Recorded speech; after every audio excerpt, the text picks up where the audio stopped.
Oke, selamat datang kembali di channel analisis laporan keuangan oleh Edwin. Oke, di video yang ini kita mau bahas Kalbe Farma ya, KLBF gitu ya. Bisnisnya ya jual obat ya, Kalbe perusahaan farmasi. Teman-teman pasti tahu lah, ini terkenal banget gitu. Oke, jadi sebelum kita mulai, kita disclaimer dulu ya, seperti biasa. Jadi materi ini, video ini dibuat oleh saya, Edwin, untuk tujuan berbagi wawasan, berbagi ilmu, berbagi pengalaman, serta sudut pandang pribadi saya, gitu ya, seputar analisis laporan keuangan saham dan investasi saham. Jadi ini bukan merupakan rekomendasi investasi, gitu ya, hanya sekedar edukasi umum aja, gitu, informasi umum. Jadi tidak dimaksudkan untuk ajakan beli, jual, atau meng-hold suatu saham, gitu ya. Jadi segala keputusan investasi itu sepenuhnya tanggung jawab pribadi masing-masing teman-teman, gitu ya. Jadi disarankan untuk selalu riset mandiri, selalu analisis sendiri, gitu ya. Dan kalau perlu konsultasi dengan penasihat keuangan yang profesional dan punya lisensi sebelum ambil keputusan. Oke, jadi selalu saya sampaikan gitu ya kepada teman-teman mungkin yang baru pertama kali nih nonton di video saya selalu jelaskan gitu ya sebenarnya ada 3 kriteria utama gitu ya, 3 kriteria utama perusahaan yang menurut saya baik dan layak, dibeli gitu ya, perusahaannya bagus gitu ya. Syaratnya apa gitu ya, syarat yang pertama itu adalah perusahaan yang membagikan dividen gitu ya. Saya nggak pernah bosen gitu ya jelasin dividen. Kenapa gitu ya, karena dividen ini adalah bukti nyata perusahaan itu menghargai Anda pemegang sahamnya gitu ya. Kenapa? Ya dividen itu adalah, keuntungan perusahaan yang disisihkan gitu ya, sebagian untuk, pertumbuhan perusahaan, sebagian lagi untuk keuntungan yang dinikmati oleh pemegang saham gitu. Jadi kalau teman-teman punya perusahaan gitu ya, beli perusahaan yang nggak pernah bagi dividen, dipertanyakan gitu ya. Kalau saya dipertanyakan gitu ya, "Kenapa perusahaan ini kok nggak bagi dividen? Apakah benar untung?" Gitu ya, "Apakah cuman untung-untungan di atas kertas saja, lihat laporan laba ruginya, untung gitu, tapi nggak pernah bagi dividen?" Banyak lah teman-teman pasti tahu ya perusahaan-perusahaan yang untung terus tapi dividennya nol gitu, yang nggak ada bagi dividen. Kenapa? Gitu. Jadi Anda harus tanya itu kenapa gitu ya. Jadi itu ya, dividen itu dibagiin kalau perusahaannya itu punya kondisi bisnis yang sehat gitu ya, harus sehat dulu. Gitu, kalau bisnisnya nggak sehat, nggak punya uang kas, utangnya terlalu besar, pasti perusahaan juga akan pikir 2 kali, "Aduh, bisa bagi dividen nggak ya? Ah, nggak lah, nggak usah deh." Gitu ya, selamatkan diri dulu gitu ya, perusahaannya dulu gitu. Anda ini berinvestasi di bursa efek gitu ya, Anda keuntungannya cuma 2 gitu ya, dapat dividen dan capital gain gitu ya. Nggak apa-apa kalau teman-teman memang fokusnya pada capital gain, nggak masalah. Cuman kan yang namanya investasi itu Anda memilih perusahaan yang bagus gitu ya, dan dividen ini adalah, puncak dari aktivitas bisnis suatu perusahaan gitu ya, keuntungan yang dibagikan gitu. Nah, setelah teman-teman udah tahu nih, kondisi bisnisnya bagus, perusahaannya bagus, sudah terbukti bayar dividen, jangan lupa teman-teman tuh nggak boleh beli di harga yang super premium gitu ya, terlalu mahal, jangan. Anda harus menghitung dulu value-nya gitu ya, gitu. Nanti akan dibahas setelah ini gitu. Jadi please gitu ya, saya selalu sampaikan kepada teman-teman gitu ya, sebelum Anda berinvestasi saham, gunakan akal sehat Anda gitu ya. Semuanya berdasarkan logika gitu ya. Kalau nggak masuk akal gitu, too good to be true, waspadalah gitu ya. Takutnya Anda nanti akan mengalami kerugian gitu ya. Sudah banyaklah contohnya gitu ya. Jadi karena tadi disebut dengan nilai wajar ya, ada istilah nilai wajar itu ada kaitannya bisa dengan value investing gitu ya. Jadi yang saya lakukan ini memang mengikuti konsep value investing gitu ya. Beli di murah, jual di mahal. Murahnya di mana? Murahnya itu kalau PBV-nya kurang dari 1, karena intrinsic value yang saya gunakan itu PBV sama dengan 1. Gitu ya. Kenapa kok PBV gitu ya? Karena PBV ini paling gampang gitu ya, dia menghitung modal perusahaan gitu ya. Ya sudah hitung aja dari situ gitu, nggak usah hitung-hitung pakai proyeksi lain gitu. Saya, nggak mau yang ribet-ribet, maunya yang sederhana-sederhana aja gitu ya. Tapi tentu metode saya punya kekurangan, akan banyak value trap. Makanya gitu, untuk menghindari value trap, ya ini, 2 kriteria ini untuk menghindari, perusahaan yang value trap, gitu. Anda boleh cek aja ya perusahaan-perusahaan yang PBV kurang dari 1 itu yang value trap itu ya karena tidak memenuhi kriteria ini biasanya, gitu. Cek aja lah gitu ya, itu dicek aja gitu. Nah, jadi ketika harga sahamnya atau PBV kurang dari 1 misalnya di 0,5, 0,4, 0,6 gitu ya, itu di situ saya mulai entry gitu ya. Contoh ya saya nggak pasti beli di PBV segitu gitu, nanti dilihat aja gitu ya tergantung margin of safety-nya cocoknya di berapa. Nah, baru beli di situ, beli beli beli beli beli beli beli beli beli. Setelah harganya nanti mulai mendekati intrinsic value, barulah dijual gitu ya. Kalau memang perusahaannya bagus ya hold lebih lama, nggak apa-apa gitu. Kenapa gitu, kok kayak gitu Pak gitu kan, padahal orang lain tuh mengajarkannya belinya yang apa, sangat murah gitu supaya untungnya ratusan persen. Betul gitu, silahkan gitu. Cuman kalau saya cari yang kayak gitu susah ya, itu keberuntungan sekali lah gitu ya. Gitu ya, kalau kan pasti juga yang ratusan persen itu kan paling cuma sekali, 2 kali, 3 kali gitu ya. Akan jarang sekali gitu. Itu kan dan apa namanya, kesempatannya juga sangat langka gitu ya. Jadi dengan untungnya meskipun cuma 10%, 20%, 30% nggak apa-apa kok, yang penting kan tetap untung gitu ya. Kalau saya cari yang masuk akal saja, yang simpel-simpel aja. Gitu. Jadi prinsip dasarnya apa teman-teman? Ya Anda harus sabar, teman-teman harus sabar, saya harus sabar dan fokusnya pada value gitu ya, jangan pada harga yang terjadi setiap hari gitu. Karena tiap hari itu harga selalu berubah, tiap detik harganya selalu berubah selama perdagangan saham gitu ya, di sesi satu ataupun sesi 2 gitu. Jadi pusing gitu ya, gitu. Sedangkan kalau Anda fokusnya pada value, maka mana hilang nih? Value gitu ya, ini kan nilainya berubah, apalagi kalau pakai PBV ya, nilainya itu berubah setiap 3 bulan sekali atau setiap kuartal ini terbit. Karena Anda menghitung kembali ya value-nya berdasarkan laporan keuangan terbaru gitu. Jadi kerjanya ya 4 kali setahun aja cukup gitu ya. Jadi orientasinya jangka panjang, jangan lupa nih orientasinya jangka panjang gitu ya. Jadi biasanya memang untuk apa namanya, broker-broker sekuritas gitu ya kan menawarkan, "Ayo Ayo investasi, ayo beli saham gitu ya, tapi lupa gitu ya, lupa nggak mengedukasi kalau orientasinya harus jangka panjang gitu. Caranya, apa ya, kurang dijabarkan gitu. Memang banyak cara gitu, cuman yang saya lakukan ya ini yang saya biasa lakukan sejak 2016 sampai sekarang gitu. Saya buka semuanya, sharing aja lah gitu ya, nggak ada yang ditutup-tutupi kok. Ada kalau memang mau tanya, mau apa, komen aja, pasti saya bahas gitu ya, saya pasti bahas gitu. Karena ya tujuannya supaya bermanfaat aja untuk teman-teman gitu ya. Saya ikut belajar gitu ya, teman-teman juga dapat ilmu gitu ya. Jadi hati saya juga kan senang gitu ya, senang untuk berbagi gitu.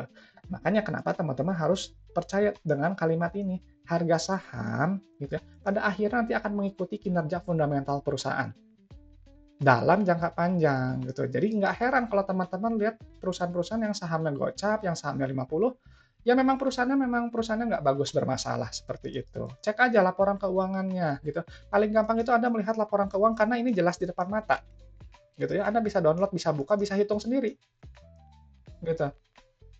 Janganlah Anda bergantung sama misalnya proyeksinya sekian-sekian.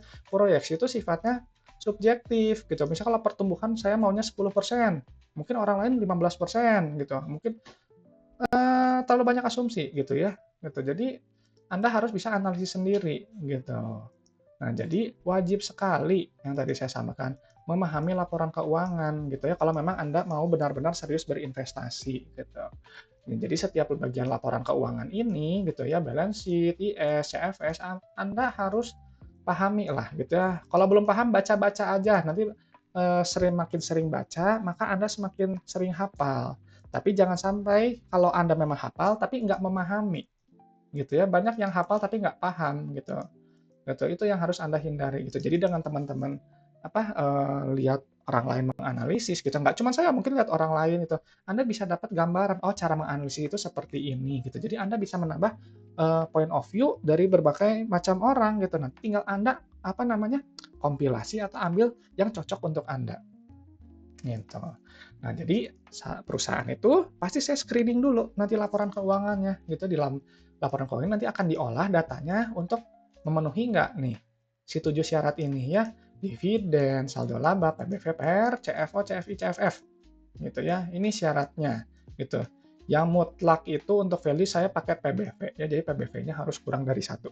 Nah, nah ini Excel tuh kayak gini nih. Nah, nih teman-teman bisa lihat di sebelah kiri ya. Jadi Pak, ini gimana Excel-nya pengen tenang, teman-teman tenang. Berterima kasihlah kepada salah satu penonton yang request gitu ya. Jadi saya juga nggak kepikiran gitu ya mau bagiin gitu. Jadi teman-teman bisa download nih Excel-nya gitu ya. Gratis gitu ya. Ada di link di deskripsi video, passwordnya ALKEdmin untuk Anda. gitu ya, gratis. Anda bisa download aja gitu ya. Kita isi bareng-bareng gitu ya supaya bisa paham ya bersama-sama lah gitu ya. Namanya juga sharing gitu ya, biar ngerti juga gitu. Oke, jadi sekarang kita langsung aja kemana? Ke bagian ini apa namanya? Laporan keuangan ya. Jadi untuk laporan keuangan gitu ya. Kita langsung mulai aja. Hal yang pertama tadi untuk screening.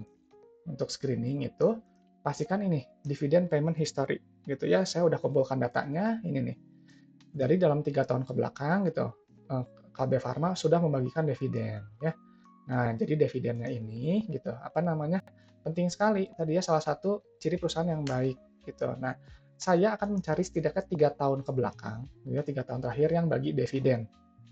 Gitu. Jadi kalau misalnya satu yang ini misalnya ini bolong nih nggak ada, udah saya langsung skip saja gitu ya. Atau misalnya yang 2002 nggak ada, ya sudah saya skip aja. Perusahaannya artinya tidak lolos screening gitu. Jadi saya mencari perusahaan yang memang sudah proven, sudah terbukti gitu bagi dividen, tidak terputus 3 tahun terakhir membagikan dividen. Gitu. Jadi karena ini sudah oke, gitu ya, sudah sip, ya sudah berarti ini sudah oke, gitu. Lanjut sekarang ke kas tarakas gitu ya. Di kas tarakas. Sebentar ini ada ini nggak ya? Saya udah ya, lagu sudah jalan kan.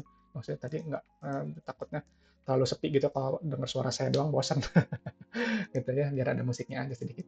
Nah ini nih, langsung loncat ke aset lancar gitu. Jadi memang ini laporan keuangan tadi ada 3 jenis ya, tuh ada banyak pos-pos laporan keuangan. Nah, cari yang terpenting gitu ya, yang paling atas gitu ya, kas dan setara kas gitu.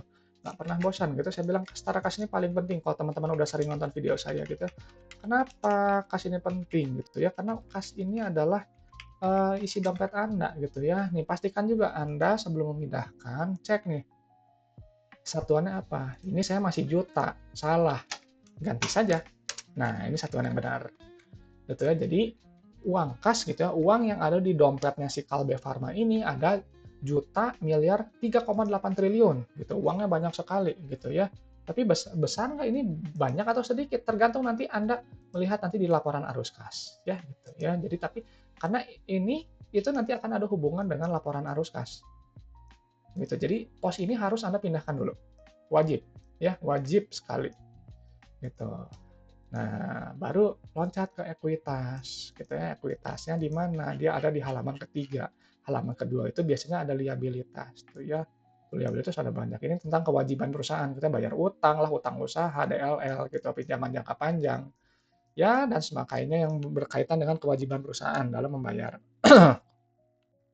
Oke, nah di ekuitas ini adalah modal, gitu. Jadi aset itu tadi terdiri dari liabilitas yang ditambah dengan ekuitas. Nah, yang terpenting modalnya aja, gitu ya. Kan Anda memulai segala sesuatu pasti modal dulu.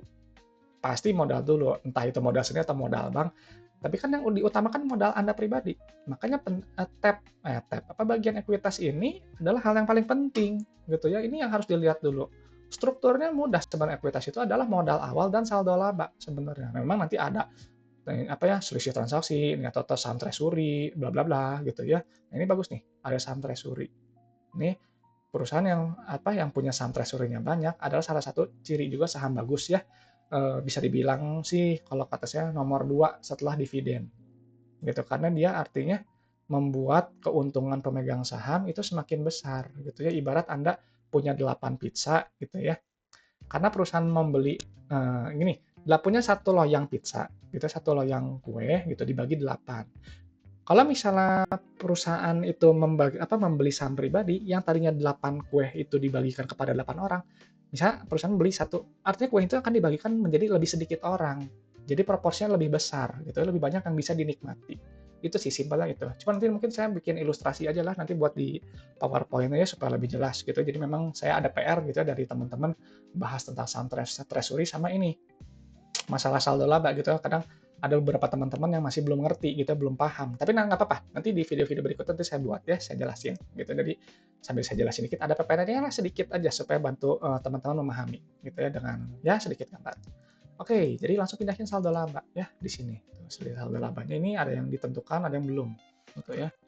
Tuh. Jadi saldo laba ini adalah keuntungan yang telah dihasilkan perusahaan dari perusahaan pertama kali berdiri, gitu. Jadi kalau Kalbe Farma ini kita lihat dulu ya, dari tahun berapa nih. Lihatnya dari mana? Lihatnya di bawah di CALK. Nah ini aja nih, lihatnya didirikan tahun 1968. Oke, berapa nih? Ntar. Nah ini nih, ya, 1966. Oke, berarti perusahaan ini udah dari 1966. Jadi dari 1966 sampai tanggal 30 Juni laporan keuangan ini terbit. Nah, sudah menghasilkan keuntungan total itu sebesar berapa? Ini belum dijumlah ini ya. Kita pindahin dulu. Jadi biar langsung keluar nih angka totalnya.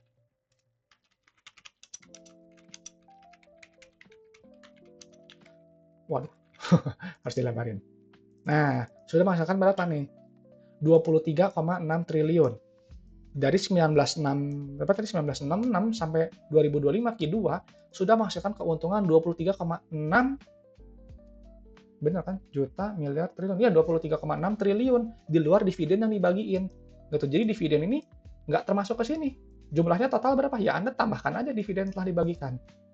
Gitu. Jadi ini perusahaan ini sudah terbukti untung, gitu, terbukti menghasilkan profit, gitu itu. Jadi lolos screeningnya, gitu. Nah sekarang baru ke bagian total ekuitas pemilik.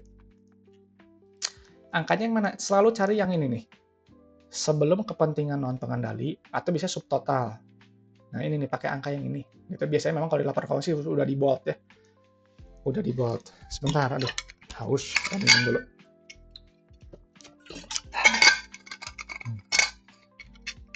Nah, kita pindahin aja angkanya ya.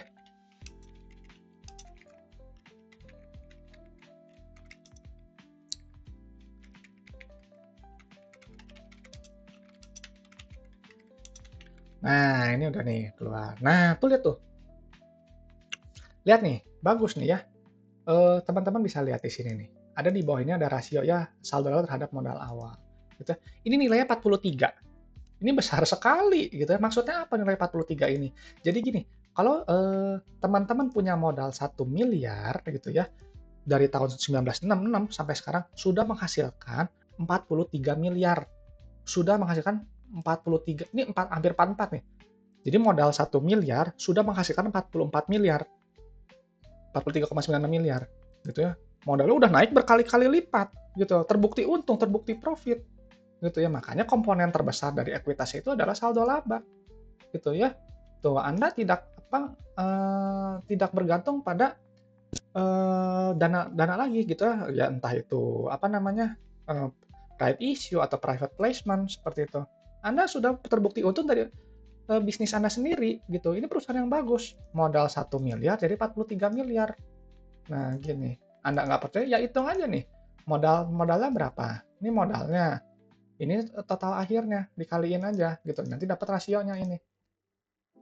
Kita modal awal, saldo labanya kan ini. Mana tadi saldo laba? Nah ini jumlah diper ini berapa kalinya, hitung aja gitu ya. Ya memang masih ada perbedaan, cuma saya udah dibuletin aja lah langsung gitu ya. Segini nilainya gitu. Sangat untung, hebat gitu. Tapi sayang sekali gitu ya, ini nggak lolos screening saya, ini PBV-nya masih lebih dari 1. PBV-nya berapa? PBV-nya itu 2,47. Ya, masih premium. Jadi saya ya memang premium ya, jadi saya skip aja lah saham ini. Gitu, cari saham lain gitu. Gitu, karena terlalu mahal gitu ya buat saya. Tapi buat teman-teman menarik atau enggak ya nggak tahu. Teman-teman harus analisis lebih lanjut gitu ya. Nah, jadi kalau udah beres nih di bagian kuitas, langsung loncat ke ini, laba rugi. Nah, ini nih. Laba rugi ini adalah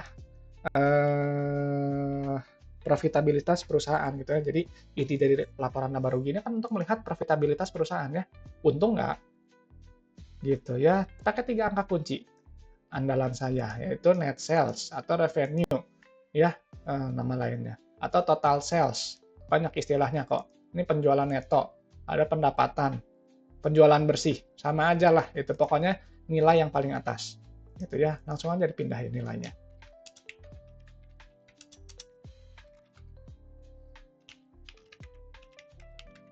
Nah, ini udah nih, juta, miliar, triliunnya 17 triliun pendapatannya. Gampangnya sih, kalau bahasa sehari-hari, telah berhasil menjual obat-obatan serta produk farmasi total 17 triliun dalam 6 bulan. Gampang, gitu aja. Gitu.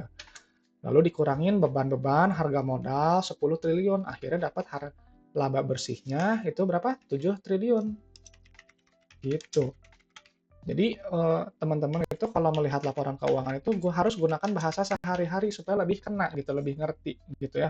Kecuali kalau memang teman-teman, apa ya, ya kuliah gitu ya, bahasanya lebih akademis ya silakan gitu, boleh aja. Cuman kalau saya sih sehari-hari aja yang gampang dimengerti.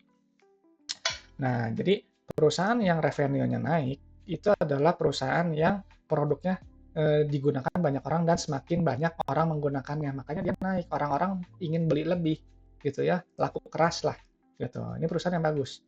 Revenue ini idealnya harus naik gitu ya, artinya ada perbaikan gitu, artinya menjual lebih banyak gitu ya, bagus dong, dicari orang. Lalu lihat juga laba brutonya gitu ya, laba kotornya ini harus juga naik juga harus sama gitu ya. Kalau naik ya berarti kan karena penjualan naik atau bebannya turun gitu ya. Jadi Anda bisa menjual lebih banyak atau melakukan efisiensi gitu, harga modalnya dikurangi supaya untungnya lebih besar. Jadi gross profit ini ya untuk melihat pangsa pasar Anda gitu ya.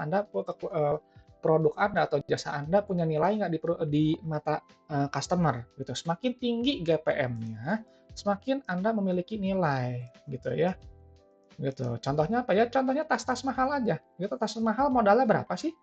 Asumsikan saya modalnya 10 juta, dijual 100 juta, gitu. GPM-nya berapa? 90%, gitu loh. Kayak gitu aja yang gampang ya. Jadi semakin tinggi GPM, maka posisi Anda, posisi barang dan jasa Anda di market itu semakin kuat, gitu ya. Jadi cari yang GPM-nya tinggi, gitu ya. Idealnya sih memang di atas 50%, cuman kan jarang, gitu ya. Jadi ya Anda hitung-hitung aja lah, lihat aja gitu ya. GPM ini kan untuk melihat tadi apa profitabilitas. Yang penting kalau saya sih ini ya PBV-nya dulu murah atau mahal nggak. Kalau misalnya mahal ya udah. Tapi ini kita bahas aja lah profitabilitasnya. Ini kan di video untuk edukasi ya. Lalu cek langsung ke laba bersih. Jadi gross profit ini nanti dikurangin beban, bla bla bla bla bla bla bla bla, terus bayar pajak gitu. Nanti keluar angka final, angka kunci. Nih laba bersihnya pakai yang mana? Pakai yang ini, laba periode berjalan yang diatribusikan kepada pemilik entitas induk. Berapa nih 1,9 T? Ya, kita pindahin.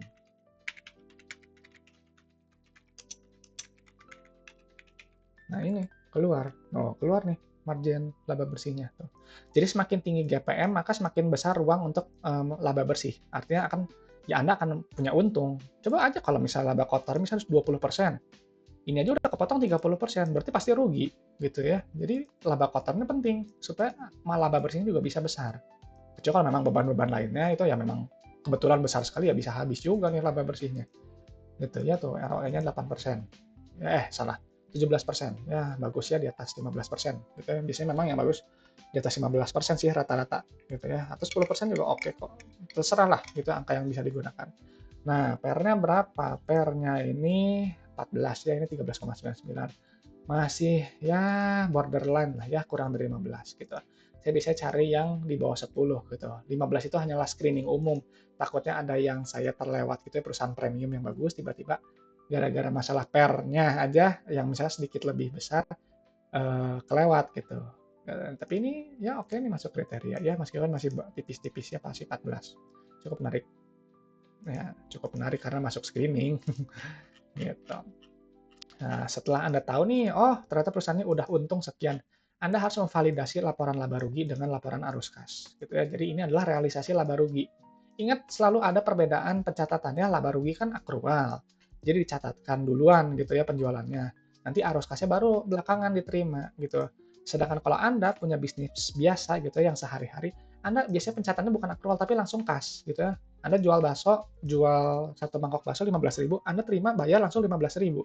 Nggak mungkin kan customer Anda bayar misalnya 10.000 dulu, kan nggak mungkin gitu ya. Kalau misalnya 10.000 dulu, lalu Anda mencatatkan penjualan 15.000, ya itu akrual ini laba rugi.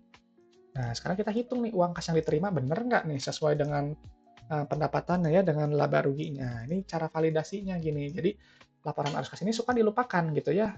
Jadi mungkin analis-analis atau berita gitu fokusnya pada laba rugi gitu ya. Jadi kalau teman-teman baca berita, pendapatan naik sekian persen, gross profit naik sekian persen, laba bersihnya meningkat 20% gitu misalnya. Ya udah gitu kalau naik, ya udah gitu ya. Gitu ya, buat saya sih nggak begitu bermakna apa-apa gitu ya, divalidasi lah di arus kas. Jadi ini sama ini Ini harus dicek dua-duanya barengan, gitu, nggak bisa salah satu, gitu. Nah, jadi teman-teman, begitu melihat ada berita yang menarik gitu ya, ada emiten menarik, cek laporan keuangannya, gitu ya, cek laporan keuangannya, gitu. Anda harus validasi, harus cek lebih lanjut. Nah, ini mungkin teman-teman yang baru belajar arus kas, ini arus kas itu, jadi uang kas itu dia punya 3 fungsi. Aktivitas operasi gitu ya. Aktivitas operasi itu apa aja gitu. Ya tadi terima uang dari customer atau Anda bayar karyawan, bayar gaji, bayar supplier gitu, bayar pajak. Nah, itulah ini fungsi operasional. Pindahkan saja angkanya gitu. Gitu ya. Nah, kalau misalnya yang investasi ya ini Anda akan ya tadi gitu ya, penghasilan bunga gitu, menerima dividen gitu ya. Anda melakukan capex gitu ya, capital expenditure atau ekspansi nih pembelian aset tetap gitu. Ini di investasi, fungsi investasi. Dan yang terakhir fungsi pendanaan. Pendanaan itu apa? Ya itu, menerima utang bank gitu, pembayaran utang bank, pokoknya berkaitan dengan utang-utangan lah pokoknya. Gitu ya. Nah, sekarang pindahin dulu nih angkanya. Gitu ya. Kita tadi kasihkan ngejelasinnya gitu ya. Ini kita pindahin dulu angkanya. Nanti baru saya interpretasiin ya, gitu ya. Nah, ini udah nih, kita lihat yang tadi arus kas ya. Jadi kan arus kas ini divalidasi ya di arus kas ini Anda memvalidasi laba rugi dengan laporan arus kas. Nah, sekarang Anda sudah mendapatkan gitu menjual senilai 17 triliun. Anda cek gitu validasi, benar nggak terima uangnya 17 triliun? Dicek di penerimaan kas ini, angkanya di mana? Ya ini yang paling atas. Gitu ya. Nih, ini di atas 100%, ini baik. Artinya apa? Anda mencatatkan penjualan 17 triliun, tapi uang yang Anda terima jauh lebih besar, 18 triliun. Lah, selisihnya dari mana ini? Selisihnya ini dari piutang usaha. Jadi manajemen ini bisa mengelola kas dengan baik, bisa bisa nagihin utang-utang si itu apa? Si yang ngutang gitu. Ngutang bukan ke bank ya, yang utang sesama perusahaan lah gitu. Kan ada piutang-piutang, nah itu dikoleksi. Makanya kenapa rasionya bisa besar, rasio kunci. Ini adalah rasio validasi saya. Rasio validasi untuk pendapatan, gitu, benar nggak? Jangan cari yang terlalu jomplang, bisa di bawah 90-95%, karena itu artinya kebanyakannya uangnya diterimanya sedikit. Kalau uang diterimanya sedikit, ya Anda punya bisnis lah gitu ya. Uang diterimanya sedikit, Anda gimana mau tutup sehari-hari operasionalnya? Ya pasti nanti Anda akan rogoh kocek sendiri atau mungkin minjam ke bank. Ya nggak? Gitu ya, logika. Use your common sense, logika aja memahami ini tuh harus kayak ya bisnis sehari-hari aja lah logika gitu ya, nggak perlu terlalu pusing gitu, ini perusahaan apa, cara kerjanya gimana, nggak usah lah gitu ya. Bisa lebih lanjut, bisa bisa nanti itu, yang penting Anda paham dulu di cara kerjanya gitu ya, mengerti dulu laporan keuangannya, gitu. Nah, ini sekarang kita mau masuk yang operasi ya.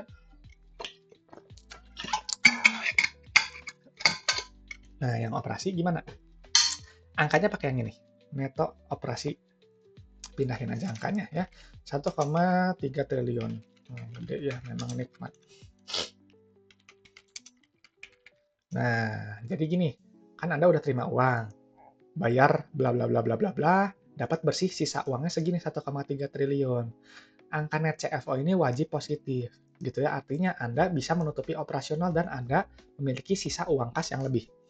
Nanti sisa uang kas lebih, pasti Anda nanti bayar untuk ini pendanaan untuk itu kan ekspansi, gitu ya. Pasti kan pengen perusahaan lebih besar lagi dong, gitu ya. Pasti untuk ekspansi dan juga untuk nanti bayar utang. Nah, ini kita pindahin angka ya investasinya. Yang ini nih yang kedua. Neto untuk investasi. Langsung saja. Ingat ya, pahaminya yang sederhana saja gitu. Jadi kalau yang sederhana ngerti, begitu Anda lebih dalam ya kan lebih bagus gitu ya. Nah, itu ya, pemahamannya lebih mantap. Tuh, jadi setelah wah ini gede banget ya maksudnya nih. Anda punya 1,3 triliun gitu ya. Anda ekspansi bayar 1,6 miliar. Masih banyak sisa uangnya. Sisa uangnya buat apa? Nah, ini nih, bisa buat bayar-bayar utang, gitu ya. Ini kita pindahin dulu angkanya. Nah, untuk yang di aktivitas pendanaan, nilai yang bagus itu wajib negatif. Kalau negatif, gitu ya, artinya dia pembayaran utangnya lebih besar. Contohnya gini nih, kan positif nih, penerimaan utang 622 gitu ya. Lalu pembayaran utang nih ya, tuh dia nilainya negatif, gitu ya. Jadi kan saya itu kan melihat angka finalnya, yang bagus udah aja negatif. Jadi kalau misalnya negatif, ya udah berarti dia bagus, dia bayar utang lebih banyak, gitu aja. Nah, cuman memang pada di yang apa, yang di CFF-nya si KLBF ini kan dia negatif nih, dia karena ada pembayaran dividen kas. Nah ini nih, ada ini dan juga apa namanya, ini nih pembayaran saham treasury. Tuh, jadi dia negatif, ya lebih besarnya angkanya kan gede gitu.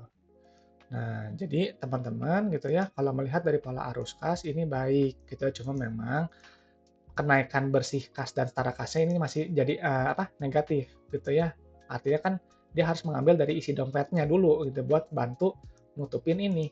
Kan jadi teman-teman kan yang operasional udah untung nih 1,3, udah bayar investasi dan masih ada ini nih lebihnya selisihnya. Selisihnya itu ya Anda harus rogoh kocek lebih dalam.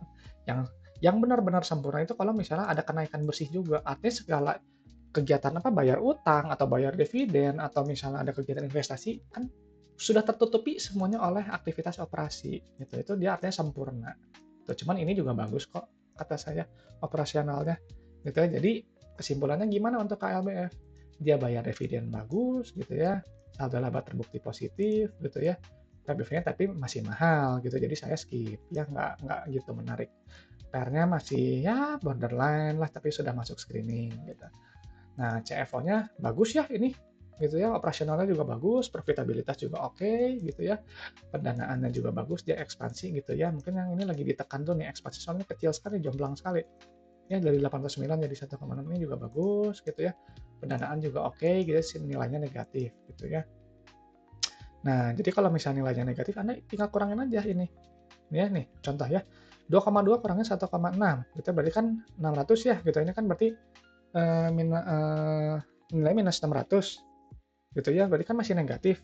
Ya berarti masih bagus gitu ya, ini masih positif gitu. Jadi ini bagus kok secara operasional.